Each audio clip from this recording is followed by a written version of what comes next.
ang sa Haran po, ang mga bakwit, ay nabubuhay po kami sa donation po. Kung sino man yung mga individual na nagbibigay ng pagkain at donasyon sa aming evacuation center. At ang hatian po doon ay kung halimbawa may makuha kami na fund sa ibang bansa ay at kahit sa national dito sa Philippines ay 60-40. Ang 60 po ay mapupunta sa kanila, samantalang yung 40 ay sa amin po, na sa Legal Front Organization po, para to strengthen the struggle at mga campaign po.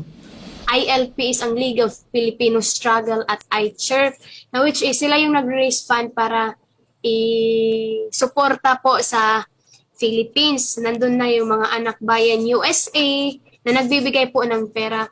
At doon din may ISM na ganap, International Solidarity Mission, na ang mga foreigners, lahat ng foreigners pwedeng pumunta dito para makita daw nila yung sitwasyon ng mga lumad. At kasama rin po namin doon yung mga galing sa Philippines, ang Makabayan Black po na mga representative. Okay, kino-confirm ko lang, Roreline, kasi yung mga initial report namin tungkol dyan, EM-Power or M-Power, yan yung organisasyon doon sa Hong Kong na naging kapartner nitong International League of People Struggle.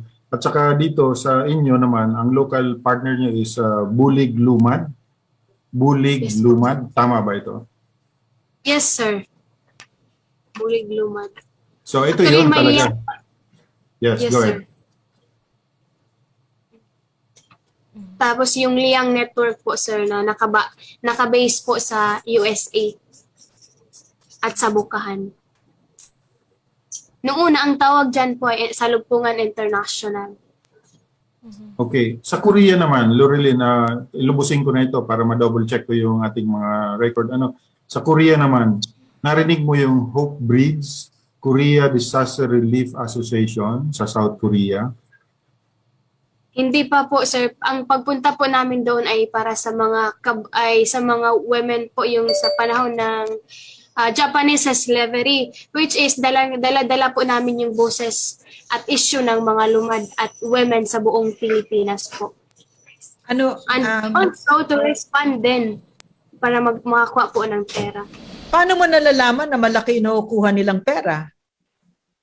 Kasi isa po ako sa mga parang coordinator po ng Sabukahan. Tapos, example, pag may mga donasyon at mga pera, may mga report po na ganito yung nakukuha nating pera. Ganun po.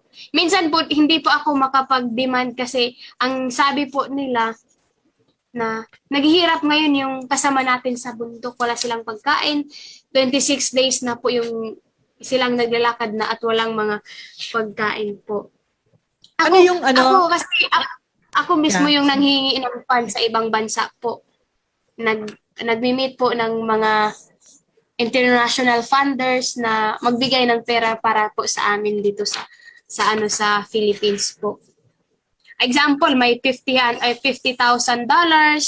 ganun po. Kasi ang budget po ng Sabukan every month po ay $2,000 po. Na sobrang malaki, samantalang kung doon sa Haran, grabe, may mga pagkain naman talaga pero hindi po kasya sa lahat po. Yeah. Naghihirap po talaga.